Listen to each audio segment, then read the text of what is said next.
স্বাগতম learn with Sharif 24/7 YouTube চ্যানেলে। আজ আমরা নিয়ে এসেছি বাংলা সাহিত্যের এক অমর কবিতা রবীন্দ্রনাথ ঠাকুরের সোনার তরী। এই ভিডিওতে আমরা জানব এই কবিতার প্রতীক, ব্যাখ্যা এবং এর গভীর দার্শনিক তাৎপর্য। তাহলে চলুন শুরু করা যাক।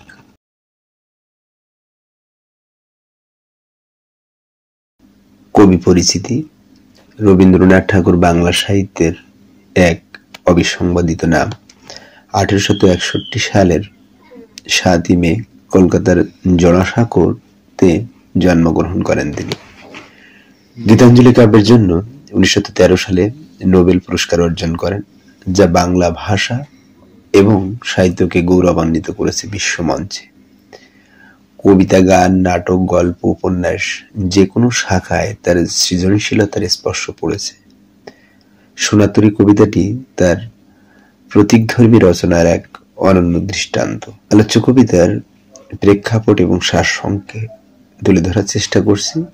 সোনার তরী কবিতায় এক কৃষকের কাহিনী বর্ণিত হয়েছে, যিনি তার কষ্টার্জিত ধান কাটার পর নদীর কূলে বসে আছেন, কিন্তু হঠাৎ করে ঘন মেঘের গর্জন, বৃষ্টি নামার সম্ভাবনা এবং নদীর প্রবল স্রোত তার সোনালী ধানকে বিপদের মুখে ফেলতে পারে।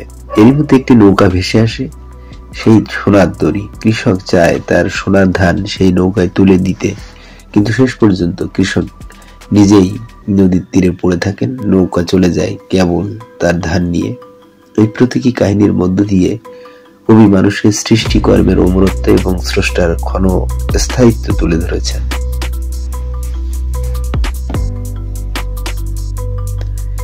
এখন প্রতীক এবং তাদের ব্যাখ্যা সমূহ আমরা একটু জেনে নিই। ভাড়া। ভাড়া শব্দের শাব্দিক অর্থ হচ্ছে ধান রাখার পাত্র। এখানে ভাড়া দিয়ে কৃষকের প্রচুর ফসল বোঝানো হয়েছে। প্রতীকের অর্থে এটি কবির সৃষ্টিকর্মের ভান্ডারকে নির্দেশ করে। ক্ষুরধারা, ক্ষুর মানে ক্ষুরের মতো ধারালো। ক্ষুরধারা বোঝায় অতি তীব্র ধারালো জলপ্রবাহ, যা জীবনের কঠিনতা এবং সময়ের নির্মম প্রকৃতি প্রতিফলিত করে। খরপরশা শব্দের শাব্দিক অর্থ ধারালো বর্ষা। এটি জীবনের বিপদ ও চ্যালেঞ্জের প্রতীক। কবি এখানে জীবনের প্রতিকূলতা বোঝাতে এই প্রতীকটি ব্যবহার করেছেন। আবি, কবিতায় আবি বলতে কৃষক বোঝানো হলেও প্রতীকী অর্থে এটি কবি, যিনি তার শিল্পস্রষ্টা, যিনি তার সৃষ্টিকর্মের মাধ্যমে মহাকালের কাছে নিজেকে সমর্পণ করতে চান। আমি একলা, এটি শিল্পস্রষ্টার নিঃসঙ্গতার প্রতীক। স্রষ্টা তার সৃষ্টির মাধ্যমে বিশ্বকে সমৃদ্ধ করলেও একাকিত্ব থেকে যায়। চারিদিকে বাঁকা জল করিছে খেলা। ধান খেতে চারপাশে বাঁকা জল জীবনের অস্থিরতা ও সময়ের ঈশ্বরের প্রতীক। দূরের ঢাকা গ্রাম অজানা ভবিষ্যৎ বা চিরায়ত শিল্প আলোকের প্রতীক। স্রষ্টা তার সৃষ্টির মাধ্যমে সেই অজানার দিকে এগিয়ে যান। গান গেয়ে, তরি বেয়ে কে আসে পারে। নৌকার মাঝি মহাকালের প্রতীক, যিনি নির্বিকার ভাবে এগিয়ে যান। তিনি কারোর প্রতি নির্দিষ্ট কোনো মনোযোগ দেন না, কোনো দিকে নাহি চায়। মাঝির এই নির্লিপ্ততা বোঝায় যে মহাকাল বা সময় কারোর প্রতি পক্ষপাত দুষ্ট নয়। ওগো তুমি কোথায় যাও, কোন বিদেশে? বিদেশ এখানে চিরায়ত শিল্প আলোকের প্রতীক। কৃষক বা কবি সেই অমরতার জগতে প্রবেশের আকাঙ্ক্ষা প্রকাশ করেছেন। আলোচ্য কবিতার মূল ভাব এবং দার্শনিক ব্যাখ্যা এ পর্যায়ে তুলে ধরার চেষ্টা করব।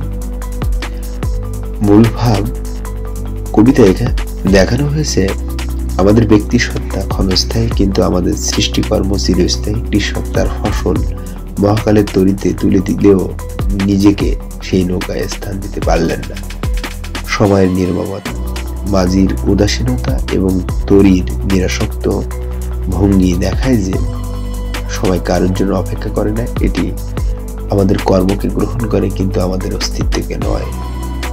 সৃষ্টিকর্মের অমরত্ব, যেমন মাইকেল মধুসূদন দত্ত রবীন্দ্রনাথ বা বিশ্ব মানবতার জন্য অবদান রাখা অনেকেই শারীরিকভাবে নেই, কিন্তু তাদের কর্ম আজও জীবিত। মানব জীবনের ক্ষণিকতা।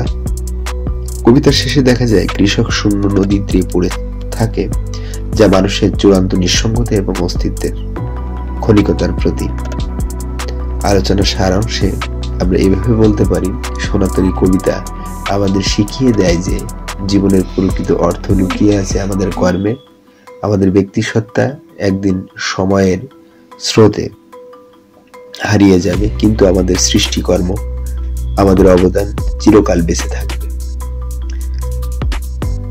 আপনাদের যদি ভিডিওটি ভালো লাগে তাহলে লাইক দিন, কমেন্টে জানান আপনার মূল্যবান মতামত, এবং আমাদের এলানুস শরীফ 24/7 চ্যানেলটি সাবস্ক্রাইব করতে ভুলবেন না। পরে দেখা হবে অন্য কোনো ভিডিওতে। ধন্যবাদ সকলকে।